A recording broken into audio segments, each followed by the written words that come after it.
Noël arrive à grands pas. Tu as enfin trouvé un beau sapin, tu l'as ramené chez toi et maintenant, tu es prêt à le décorer.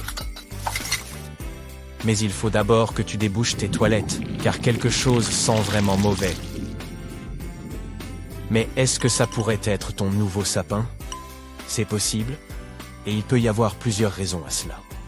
Tout d'abord, lorsque tu ramènes ton arbre chez toi, il est coupé, mais toujours vivant. Cela signifie qu'il essaiera de sceller la coupure de son tronc avec de la résine pour guérir. Du coup, si tu le mets dans l'eau, le sapin ne l'absorbera pas.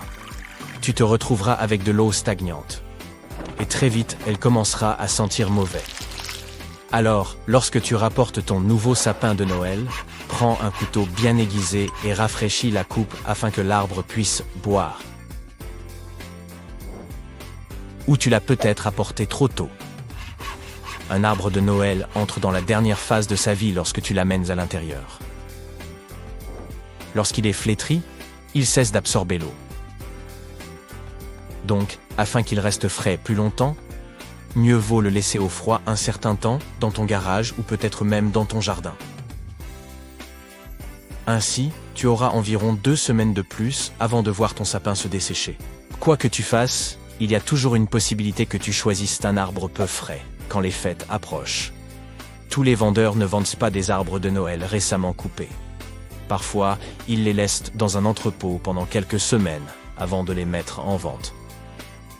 Voici une astuce pour faire la différence. Lorsque tu choisis ton arbre, passe ta main sur une branche. Si tu vois que les aiguilles se détachent, cherche un arbre plus frais.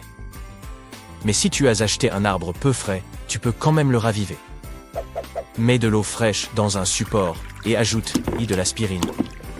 Tu peux aussi essayer de mélanger du sucre, de l'aspirine et un peu de jus de citron pour donner quelques jours de vie supplémentaires à ton bel arbre parfumé. Parfois, les arbres sentent mauvais, mais c'est fait exprès. La ville de Lincoln, dans le Nebraska, avait un problème de voleurs de sapins de Noël. Pour les arrêter, ils ont ajouté un liquide appelé urine de renard. Tu peux t'en procurer dans les magasins de matériel de chasse. Ils pulvérisaient ce liquide sur leurs arbres et plantains, des écriteaux disant que l'odeur était vraiment très mauvaise, surtout si l'on apportait les arbres à l'intérieur. Et pour rendre l'odeur encore plus forte, ils ajoutèrent aussi une pincée d'odeur de moufette. Cette combinaison horrible a suffi à arrêter les voleurs. Sur le campus de l'Université du Minnesota, les gens prenaient des arbres de Noël entiers ou coupaient de la cime de ces grands arbres à feuilles persistantes. Pour mettre fin à cette pratique, l'équipe chargée de l'entretien des terrains de l'université a commencé à pulvériser sur les arbres un liquide puissant et malodorant que les moufettes utilisaient comme mécanisme de défense. Et ça a marché. Depuis 2012, plus aucun arbre n'a disparu du campus. À Port Republic, dans le New Jersey, les gens devaient aussi utiliser un mélange odorant pour protéger leurs arbres. Cette fois, si tu apportais ton arbre à l'intérieur, tu sentais une odeur d'œuf pourri. Un propriétaire du comté de Lancaster, dans le Nebraska, n'avait pas envie de parfumer son arbre, alors il a simplement laissé quelques panneaux indiquant qu'il avait été arrosé avec une substance dégoûtante. Cela a marché pendant quelques années, jusqu'à ce qu'il décide d'enlever les panneaux. Car son arbre était devenu très grand, et il se disait qu'il ne risquait plus rien. Mais c'est cette année-là que des voleurs s'en sont emparés. Le Minnesota a également eu un problème avec des voleurs d'arbres de Noël. Le département des ressources naturelles a surveillé 2 nuits durant une propriété située dans une zone forestière, parce qu'il voulait attraper un jeune couple qui avait l'habitude de voler des épicéas sur un terrain appartenant à l'État. Ce couple était une version moderne de Bonnie et Clyde. Ils avaient coupé illégalement près de 2000 arbres. Ils voulaient les vendre, mais ils ont fini par être arrêtés. Bien sûr, Noël n'est pas seulement une question d'arbres malodorants ou parfumés. Chaque pays a sa façon de célébrer cette fête. Par exemple, en Autriche, il existe un personnage appelé Krampus qui effraie les enfants qui n'ont pas été sages. En Catalogne, une région du nord-est de l'Espagne, ils font une crèche avec des figurines très amusantes, le Caganer catalan. Ils ont aussi une tradition assez unique, appelée Tio de Nadal. Il s'agit d'une bûche avec un chapeau rouge et un visage dessiné. Pour eux, c'est un personnage de Noël. Ils donnent à la bûche des morceaux de nourriture et la frappent ensuite avec un bâton en chantant une chanson. La bûche est ensuite censée faire caca en offrant des cadeaux, qui sont souvent des morceaux de nougat turance. En Suède, il n'y a pas de Noël sans Donald Duck. Environ 40% des Suédois se rassemblent autour de leur télévision la veille de Noël pour regarder ce dessin animé populaire. Depuis 1959, leur principale chaîne de télévision diffuse un programme spécial intitulé Donald Duck et ses amis vous souhaitent un joyeux Noël. À l'époque, la Suède n'avait que 2 chaînes de télévision, et c'était donc le seul moment où ils pouvaient regarder des dessins animés américains. Cette tradition est devenue si populaire que beaucoup de gens, pendant la diffusion, mettent de côté leur téléphone, et il y a même moins d'appels d'urgence durant les fêtes. C'est une tradition à laquelle ils tiennent vraiment. Ils n'enregistrent donc pas le programme pour le regarder plus tard. Ils aiment tellement cette émission qu'ils la regardent en silence. Sauf s'il y a une scène rigolote ou s'ils veulent partager leurs répliques préférées. Voici quelque chose qui va te réchauffer le cœur. Tolkien, l'auteur du Seigneur des Anneaux, écrivait chaque année des lettres à ses enfants dans lesquelles il se présentait comme le Père Noël. Ces lettres étaient au début de simples cartes de vœux, mais au fil du temps, elles se sont transformées en histoires plus complexes. Au bout d'un moment, il a même commencé à parler de gobelins, d'un ours polaire, de l'homme sur la lune, d'elfes des neiges et de bien d'autres choses magiques. Il a même inventé une langue, l'Arctique. En Islande, les gens ont une belle et chaleureuse tradition Jólabókaflóð, qui, traduite, signifie « déluge de livres de Noël ». Elle a commencé dans les années 40, à une époque où le papier n'était pas rare. Beaucoup de gens s'offraient alors des livres. Cette tradition a perduré, c'est pourquoi les Islandais, même aujourd'hui, aiment offrir et recevoir des livres à cette période de l'année. Vers la mi-novembre, chaque foyer reçoit un catalogue de livres qu'il peut utiliser pour commander des cadeaux pour sa famille et ses amis. La veille de Noël est le jour où a lieu l'échange des cadeaux. Ils ouvrent les cadeaux et dégustent ensuite un chocolat chaud en lisant leur nouveau livre. Tous les pays n'ont pas pour coutume d'ouvrir les cadeaux de Noël le même jour. Certains sont choqués d'apprendre que dans certains pays, on ouvre les cadeaux le 24 décembre. Les films hollywoodiens montrent souvent des familles qui préparent des biscuits et du lait pour le Père Noël, qui descendent le foyer le 24. C'est ça le lendemain, au réveil, qu'ils ouvrent leurs cadeaux réunissent sous le sapin. Parfois, dans ces films, on peut voir des personnes s'échanger un seul cadeau le soir de Noël. Les cadeaux sont généralement des pyjamas de fête qu'ils portent et dans lesquels ils dorment le 24 décembre. De cette façon, ils se préparent en quelque sorte à la joie et à l'excitation que procure l'ouverture des cadeaux le lendemain. Le Japon a sa propre tradition. Au lieu de préparer un repas maison pour le jour de Noël, ils mangent du poulet frit de chez KFC. C'est tellement populaire que les gens doivent passer leurs commandes des semaines à l'avance pour être sûrs de recevoir leur repas. Le slogan « Kentucky pour Noël » a été lancé dans le cadre d'une campagne de marketing en 1974. Et aujourd'hui, des décennies plus tard, environ 3,6 millions de Japonais mangent du poulet frit à Noël. En Norvège, les gens ne paient que la moitié de leurs impôts en novembre, ce qui permet à chacun d'avoir plus d'argent pour Noël. Ainsi, un mois avant les fêtes, les employés norvégiens profitent vraiment de leurs heures de travail. Ils peuvent même y consacrer un peu plus de temps. Une étrange tache blanche sur une banane est un signe certain que tu dois la jeter car il s'agit là de nid d'araignée. Je parle de l'araignée vagabonde brésilienne, pas des plus sympas. Et elle est dangereuse puisqu'elle est réputée pour être l'araignée la plus venimeuse du monde. Une seule morsure et ton système nerveux est instantanément paralysé. En prime, tu auras des nausées et une vision floue. Ne nous inquiétons pas, on les trouve le plus souvent en Amérique du Sud, mais comme elles adorent se camoufler, elles sont capables de se faufiler dans la caisse de bananes et de se déplacer là où les bananes se rendent. Elles aiment voyager dans leur petite enveloppe et il existe des preuves de la présence de mamans araignées voyageant avec leur bébé araignée. Oh là là! Tu as déjà mangé de la nourriture en boîte de conserve? Il y a donc de fortes chances que tu aies aussi attrapé des asticots. Ces bestioles se trouvent dans toutes sortes d'aliments. Des tomates en conserve? C'est sûr. Des champignons en conserve? Absolument. Les asticots en raffolent. Ils les aiment tellement que l'on estime que 20 asticots pourraient bien se trouver dans une boîte de 100 grammes de champignons égouttés. Désolé les amis, il n'y a rien que l'on puisse faire. Il faut juste l'accepter. Certaines choses flippantes dans ta nourriture peuvent en fait être approuvées par la Food and Drug Administration, la commission de santé publique américaine. Aussi bizarre que cela puisse paraître, la FDA tolère la présence de 30 insectes ou plus par barre de chocolat. Tu veux en savoir plus? Ok. Que dirais-tu de poils de rongeur dans ton beurre de cacahuète? Miam! Bien que le beurre de cacahuète soit l'un des produits les mieux contrôlés par la FDA, celle-ci ne voit rien de mal à ce qu'il y ait quelques poils de rongeur dans un pot. Maintenant, vérifions ton intuition. Première question. Quelle quantité de moisissure est acceptable dans la compote de pommes? Pas tant que ça en fait.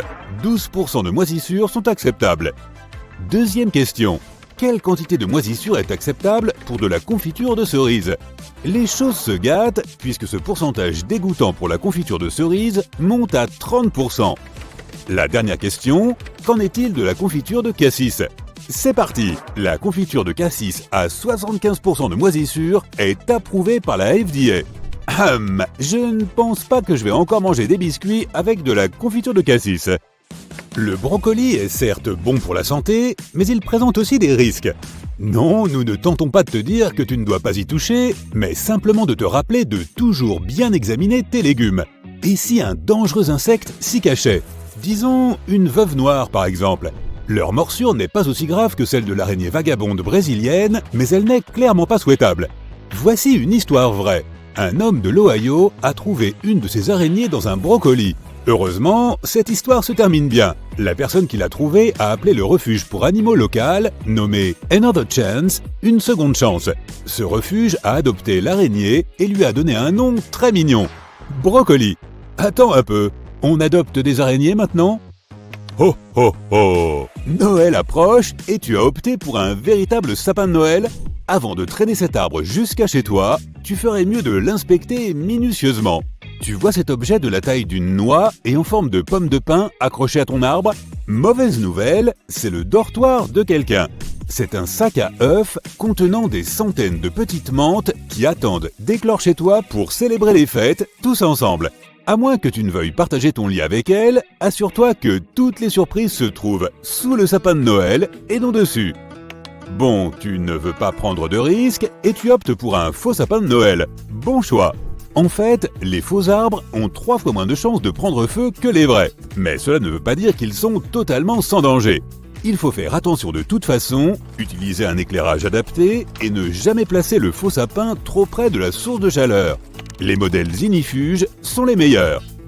Avis aux myopes, si vous voyez quelque chose qui ressemble à un biscuit Oreo ou à une pièce de monnaie ancienne avec un dessin pittoresque, vous feriez mieux de mettre vos lunettes avant de le toucher. Vous savez, ça pourrait être une araignée terrifiante. Quoi? Encore une fois? Oui, je parle de l'araignée Cyclocosmia rickety et honnêtement, son nom est chouette, mais elle, pas tant que cela, si tu vois ce que je veux dire. Ces araignées vivent en Asie du Sud-Est, au Mexique et au Guatemala, et il semble qu'elles ne se préoccupent pas vraiment du froid, puisqu'elles peuvent même se rencontrer dans certaines régions des États-Unis et du Canada. Ces araignées sont connues pour leur capacité à tendre des pièges. Elles construisent des terriers et dès qu'elles détectent un mouvement, bam, elles bondissent. De plus, ces terriers les aident à tenir à distance les visiteurs indésirables, comme les guêpes. Bonne nouvelle, nous les humains sommes bien trop grands pour être entraînés dans leur donjon. Et malgré de nombreuses informations diffusées sur les réseaux sociaux, elles ne sont pas toxiques pour nous. Ouf! Quelle heure est-il? Oh, c'est le moment de déboulonner un autre mythe. Il y a quelque temps, une vidéo TikTok virale montrait des fraises trempées dans de l'eau salée. La vidéo était plutôt dégoûtante à cause des insectes ressemblant à des vers qui se faufilaient hors de la fraise. Mais dans ce cas précis, l'idée selon laquelle toutes les fraises grouillent de larves est une légende. Tout d'abord, les fraises sont toutes contrôlées et baignées avant d'être expédiées. De plus, il existe des mouches des fruits qui sont tout à fait différentes. En fait, si les fraises attendent trop longtemps sur l'étalage pour être achetées, elles commencent à attirer les mouches à fruits qui pondent de minuscules œufs qui se transforment en larves, qui se transforment à leur tour en mouches à fruits. Le point essentiel ici est que ces mouches des fruits sont partout, dans les supermarchés, les petits magasins et même dans ta cuisine. Et oui, il est fort probable que tu en manges chaque fois que tu grignotes des fruits rouges. Tu trouves ça dégoûtant? Mais moi je dirais que c'est une protéine naturelle. Je plaisante. Ne t'inquiète pas, les larves de végétaux ne sont pas dangereuses pour l'homme. De plus, il est inutile de faire tremper vos fruits dans de l'eau salée, un bon rinçage suffit. Il est préférable d'éviter certains aliments s'ils ne sont pas assez mûrs. Le litchi en est un bon exemple. Malgré leur apparence innocente, ils peuvent être assez dangereux. Si tu les manges avant qu'ils ne soient mûrs, tu risques de consommer aussi des toxines. Ce n'est pas aussi grave que ce que l'on peut imaginer, mais cette toxine peut réduire considérablement le taux de sucre dans le sang. Pour les personnes souffrant de certaines pathologies, cela peut entraîner des conséquences indésirables, notamment de la fièvre, voire pire. Donc rien d'extraordinaire ici, il faut simplement s'assurer que tes litchis sont bien mûrs. On peut penser que les taches noires sur les pommes sont le signe que le fruit n'est pas comestible, mais ce n'est pas tout à fait vrai. Tout d'abord, ces taches ne sont rien de plus qu'un simple problème esthétique, même s'il s'agit d'un champignon. Ne t'inquiète pas, ce phénomène n'est pas dangereux. Option 1, frotte ces taches et croque dans ta pomme. Option 2, éplucher la pomme et la croquer. L'option 3, qui consiste à jeter la pomme, est complètement exclue. Attention, si le saumon que tu t'apprêtes à acheter contient du caviar, cela peut être un signe que ce poisson ne sera pas aussi savoureux que tu le voudrais. Les saumons de l'océan Pacifique ont tendance à pondre leurs œufs en eau douce, ce qui les oblige à migrer lorsqu'ils le font. Mais une fois que le saumon se trouve en eau douce, tous ces systèmes cessent de fonctionner et il arrête de manger. Ce type de saumon est toujours comestible, mais sa qualité est bien inférieure à ce qu'elle pourrait être. Et que faire si tu vois une capsule blanche sur ton choucal, qui est apparemment un cocon? Pas besoin de jeter ton dîner. Il suffit de retirer ce bébé papillon ou mouche, de rincer le cale et de déguster ta salade. Oh, j'allais oublier, il faut faire attention aux salades préemballées. Même si les fabricants affirment qu'elles peuvent être consommées sans danger sans être lavées, il est prouvé que des gens ont contracté des maladies à cause de salades préemballées non lavées. Ces salades leur ont occasionné de lourdes dépenses médicales pour se débarrasser des séquelles. Imaginons que tu remarques soudainement une mouche dans ton verre. Est-ce qu'elle fait le dos crôlé? Vas-tu finir ton verre ou t'en servir un autre? Eh bien, cela dépend du sexe de la mouche. Si tu as une mouche femelle dans ton verre, quelques minutes plus tard, le goût deviendra bizarre. En revanche, si c'est un mâle qui souhaite prendre un bain dans ton verre, il ne gâchera pas la dégustation. Le problème, c'est que les mouches femelles ont certaines phéromones qui sont responsables de cette odeur bizarre.